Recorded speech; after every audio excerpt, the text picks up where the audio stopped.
Hey, what's going on, everybody? It's the ZD guy, Johnny Z here. Thank you so much for tuning back into the channel, and we're going to be continuing the 2025 Year in Review series here throughout the entire month of December, counting down the best and worst in rock and metal in the year of 2025, looking back on the last 12 months. Today, counting down my top 10 favorite death metal records of 2025. I think last year was a stronger year altogether for death metal in terms of, the amount of groundbreaking releases there were, but this was still a very strong year as well. So that being said, let's get started here at number 10. Gonna go with Ravage of Empires by Benediction, their second album since their 2020 comeback with Scriptures, which marked the return of vocalist Dave Ingram to the picture here. And while Ravage of Empires doesn't exactly reinvent the wheel, the band keeps their core essence still intact. A Carrion Harvest sets the tone immediately with a filthy riff, and David Ingram's sinister laugh and unrelenting vocals, and that ferocity is carried into other standouts on this record like Beyond the Veil of Great Mare, Engines of War, and Deviant Spine. And there's also some groove elements here as well, which I really enjoyed. You can hear that on tracks like, a track like Genesis Chamber, which I thought was really cool. And I'd say Genesis Chamber and In the Dread of the Night stand out for me, at least, as the two most unique songs on this album. And they proved with Ravage of Empires that, they're back and here to stay with another bruising and really straightforward record, echoing, that old school British death metal sound and feel, really, which I think is the most important here. Number 9, let's go with Ascension by Paradise Lost. And this record was really exciting to me because Paradise Lost are once again leaning into, death and doom a lot harder, right? The growls sound powerful with the slow, heavy riffs that land with real weight to them. And it also works because the band brings strong melodies into the album's dark atmosphere. And there's a mix of sadness and heaviness here that only Paradise Lost can pull off, giving the album a dramatic, emotional feel to it. On lead vocals, Nick Holmes sounds fantastic, and he sounds as versatile as ever here, sliding effortlessly from goth-tinged melancholy delivery to, brutal death metal snarls and everything else in between. And at his harshest, he even leans into, funeral doom level of nastiness here, but still knows exactly when to drop a melodic clean passage for, maximum emotional punch here. And meanwhile, on guitars, Greg McIntosh and Aaron Ady deliver standout sets of riffs that span, a wide range of moods throughout the entire album. You have some crushing, doom heavyweight riffs on, a track like, Serpent on the Cross, which is their best song in a really long time, in my opinion. Salvation as well, and that boosts the darker, moodier pieces with real energy. And also really enjoy here the subtle harmonies that shine through even on, some of the faster, more aggressive tracks. And the songwriting stays consistently strong throughout, punctuated by moments of real brilliance by the band. This is Paradise Lost's best record in a while, as far as I'm concerned, and I think they did a great job of, building upon and logically following up Obsidian, which, I know brought a lot of fans back into the fold when it was released back in 2020, myself included. Next, to number 8 here, going to go with Self-Titled by Rivers of Nile. This album works because it strips things down and focuses on really strong songwriting, and the band mixes heavy riffs here with atmospheric sections in a way that feels more natural and less overpacked than on their past work. I love the emotional tone on here as well, and there's a sense of sadness and reflection running through the songs that give the album a really unique mood compared to, most modern death metal releases here. This, of course, is the band's first album without founding member and vocalist Jake Diffenbach, and the first feature Andy Thomas, if Adam Biggs taking over on vocals here as well. And pretty cool to hear them going in a more gentcore direction here, still with a steady balance of prog in their sound. Very catchy stuff for sure. Standouts for me include The Logical End, Dustman, Water and Time, Despair Church, and more. Number 7, Painted Paradise by Fleshbore. Just pure, relentless modern death metal here, and this was an early candidate for me for Best Tech Death Album of the Year, coming out this past January, and for some reason, though, I kept coming back to it throughout the year. I was not familiar with Fleshbore before I heard this record, so going back and listening to the rest of their, pretty small catalog, I think this record shows a lot of growth and ambition on their sophomore release. It's brutal, it's speedy, it's technical and melodic at times as well, and the record covers a lot of ground. Some standouts include Setting Sun, awesome opener, Inadequate, and The Ancient Knowledge, and, the mile-a-minute vocals on this record takes a few listens to get used to. I mean, if you can imagine, there's somebody out there that talks even faster than I do, but, this really accomplishes its goal of putting Fleshbore on a a lot of people's radar, myself included, and I can't wait to hear how they follow it up. Number 6, The Ossuary Lens by Allegaeon.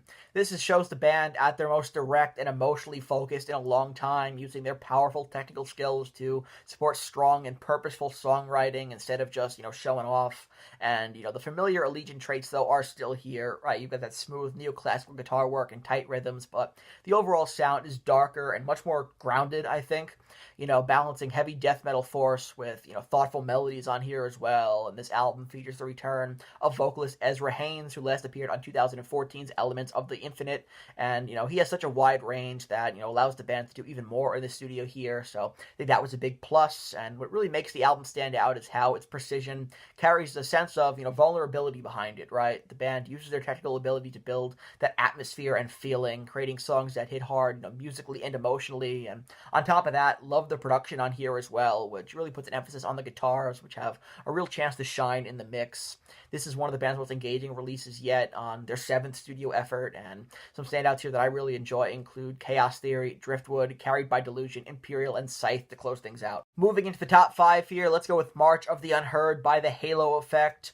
Their last album, Days of the Lost, was great, and the band continued their efforts to revitalize the classic Gothenburg melodic death metal with, modern classics on March of the Unheard.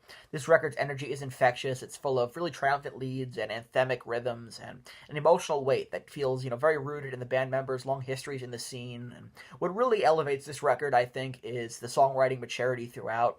The Halo Effect write hooks without sacrificing heaviness and craft songs that are instantly memorable but, really rich in detail as well. Love a lot of the thought that goes into some of these songs here. This album feels like the band reclaiming the melodic death legacy that many newer groups are trying to imitate these days, and it feels like a love letter to that, Gothenburg metal sound here, while also kind of sharing a new vision for, what Meladeth can sound like in the present day.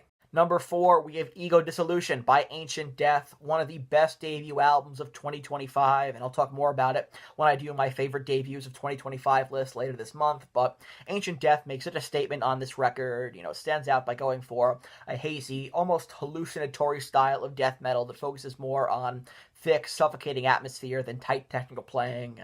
The riffs on here are absolutely crushing, shifting from slow, doomy passages to, sudden blasts of chaos, giving the album a dark and unpredictable feel that, still manages to sound distinct.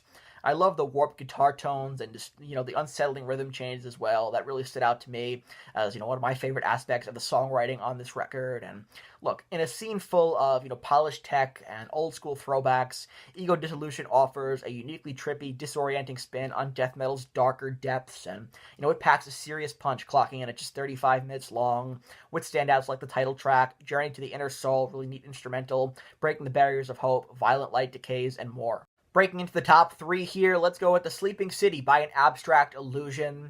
This record shows An Abstract Illusion doubling down on what made Woe so special, but presenting it in a more traditional song-based format. And, musically it blends cinematic atmosphere with pure intensity. I love the synths on Black Murmur, and some other standouts here include No Dreams Beyond Empty Horizons, Like a Geyser Ever Erupting, and Frost Flower, which I love the vocals on that track. And this record is packed with memorable highlights. The production is rich and vast, letting synths, layered guitars, drumming, and powerful harsh vocals shine without ever overwhelming one another.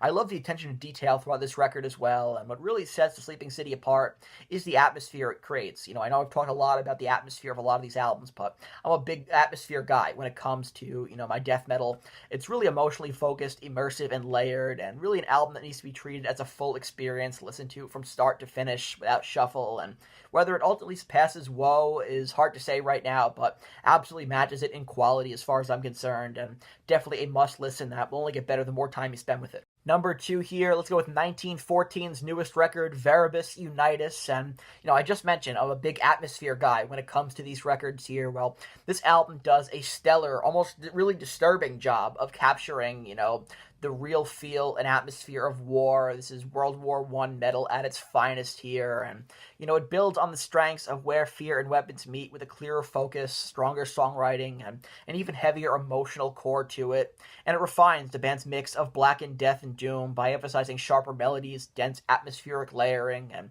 really tightly structured dynamics. Love the interplay of harsh and clean vocals here, which really strengthens the record's narrative focus, and the rhythm section and dual guitar work provide this consistent weight and clarity throughout the album. thematically, like I said, able to convey such a, eerily realistic, kind of picture of war. And this record also highlights the band's improved balance between aggression and melody, moving at times towards melodic black metal while maintaining their established heaviness as well. The band is tight and precise, the production is direct, and the pacing remains steady throughout, and the result, I think, is 1914's most cohesive and, fully realized work to date. It's an album that refines their established sound while expanding on its emotional depth, making it, a very strong entry point for new listeners as well, and, clear progression from their last album. So, a lot of you guys were asking, where's 1914 on my list of the best metal albums of 2025? I'm kicking myself for not including it. I totally forgot I left it out, but, definitely wanted to include it here on this list. It's one of the best death metal releases of the year. Fantastic record from them. 1914, absolutely killing it, and Veribus Unitus, a fantastic record here. Really eerie, aggressive, disturbing record, honestly, but, able to sound super captivating at the same time. And finally, coming in at number 1, if you saw my top 20 favorite metal albums of the year video, this should be no surprise. Gotta go with An Insatiable Violence by Cryptopsy. This is a late career statement of dominance by the band, showing that the Canadian legends haven't lost their thirst for extremity.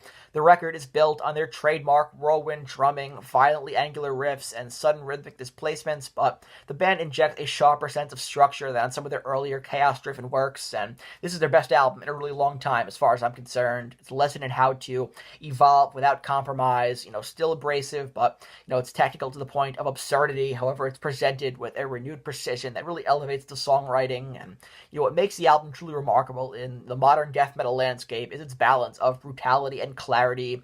It's both a reminder of why the band was so foundational to extreme metal in the first place, and proof they can still push the genre forward decades later. Great standout tracks on here: Until There's Nothing Left, Dead Eyes Replete, Fool's Last Acclaim, The Art of Emptiness is fantastic.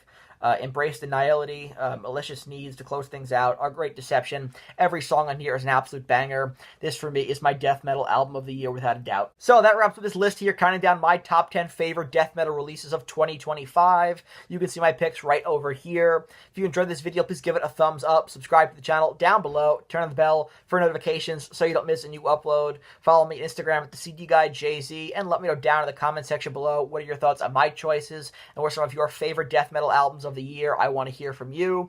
And until next time, it's the CD Guy, Johnny Z, signing off. Take care, everybody.